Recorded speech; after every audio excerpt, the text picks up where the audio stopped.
आज की इस वीडियो में बात करेंगे 1981 में रिलीज हुई राम से बदस की एक हॉरर मिस्ट्री फिल्म के बारे में। इस फिल्म में मुख्य भूमिका में थे विजय आनंद और रेखा। यह राम से बदस की एक हॉरर मिस्ट्री फिल्म कही जाती है, परंतु यह फिल्म इतनी डरावनी नहीं है। इस फिल्म को प्रोड्यूस विजय आनंद ने किया था। राम से बदस के साथ मिलकर विजय आनंद ने इस फिल्म का निर्माण किया था।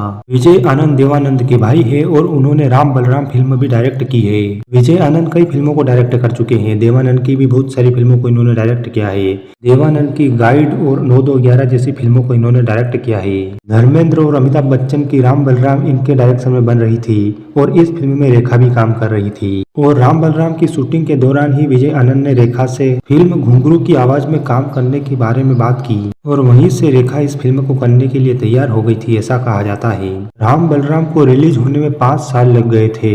यह फिल्म 1980 में रिलीज हुई थी और 1980 में घुंघरू की आवाज भी रिलीज हो जानी थी, परंतु यह फिल्म 1 साल लेट हो गई और 1981 में रिलीज हुई। और इस फिल्म की बनने में देरी की वजह थी रेखा। उस समय तक रेखा के हाथ में कई फिल्में आ चुकी थी और रेखा के लिए इस फिल्म के लिए डेट निकाल पाना मुश्किल हो रहा था और इसी कारण से इस फिल्म को बनने में देरी हो गई। अगर राम से बदस की बात करें तो यह अपनी फिल्मों को जल्दी से जल्दी बनाकर रिलीज कर देते हैं। घुंघरू की आवाज राम से बदस की एकमात्र ऐसी फिल्म है जिसको बनाने में इतना समय लग गया था, इसलिए इस फिल्म को राम से बदस की सबसे ज्यादा समय में बनने वाली फिल्म कहा जाता है। और इस फिल्म में देरी होने की वजह से विजय आनंद रेखा से नाराज हो गए थे। यह एक लो बजट फिल्म थी, इस वजह से भी रेखा ने इस फिल्म में ज्यादा दिलचस्पी नहीं दिखाई, परंतु अगर इस फिल्म को देखा जाए तो इस फिल्म में रेखा ने शानदार काम किया है। इस फिल्म को 35 लाख रुपए के बजट से बनाया गया था। यह फिल्म एक हॉलीवुड फिल्म वर्टिगो से प्रेरित थी। यह एक थ्रिलर फिल्म थी जो 1958 में रिलीज हुई थी। इस फिल्म में संगीत आर.डी. बर्मन ने दिया था। इस फिल्म में रेखा की 2 भूमिकाएं हैं। ठाकुर रणजीत सिंह एक लड़की को अपने घर में लाकर उसे अपनी पत्नी का दर्जा देता है। यह लड़की रेखा की काजल वाली भूमिका है। अब इस लड़की की मृत्यु हो जाने के बाद उसे एक और लड़की मिलती है जिसका नाम किरण होता है। यह रेखा की दूसरी भूमिका है। रेखा की पहली भूमिका यानी काजल की मृत्यु हो जाने के बाद उसकी आत्मा इस फिल्म में दिखाई गई है, इसलिए इस फिल्म को हॉरर फिल्म कहा जाता है। और इस फिल्म में काजल द्वारा कुछ लोगों की हत्याएं होती हुई दिखाई जाती है। इस फिल्म में एक और एक्ट्रेस काम कर रही थी, पद्मा खन्ना।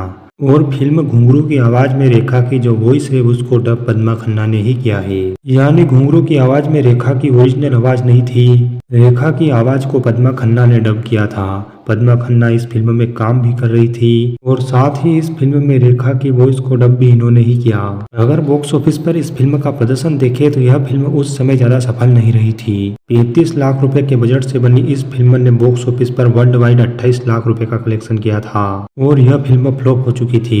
1981 में राम से बदस की जो 4 फिल्में रिलीज हुई थी उनमें से यह एकमात्र फ्लॉप फिल्म थी। इस फिल्म के फ्लॉप हो जाने के बाद राम से बदस के साथ विजय आनंद ने कोई भी फिल्म नहीं बनाई थी। 70s के दशक में राम से बदस की कई छोटे बजट की फिल्मों ने अच्छा प्रदर्शन किया था और इसी प्रदर्शन को देखते हुए राम से बदस के साथ विजय आनंद ने एक हॉरर फिल्म बनाने के बारे में सोची होगी, वो भी कम बजट की। एक कम बजट की हॉरर फिल्म राम से बदस के साथ मिलकर इन्होंने बना ली। विजय आनंद इस फिल्म में हीरो के तौर पर काम कर रहे थे। इस फिल्म में पैसा भी विजय आनंद ने लगाया था, परंतु इस फिल्म का निर्माण राम से बदस ने किया था। इस फिल्म के फ्लॉप हो जाने के बाद भी विजय आनंद को कोई बड़ा नुकसान उठाना नहीं पड़ा, क्योंकि यह एक लो बजट फिल्म थी। परंतु इस फिल्म के बाद राम से बदस के साथ कभी विजय आनंद ने काम नहीं किया। 80s के दशक में दूसरे फिल्म मेकर एक्शन फिल्मों का निर्माण कर रहे थे और राम से बदस हॉरर फिल्मों का निर्माण कर रहे थे।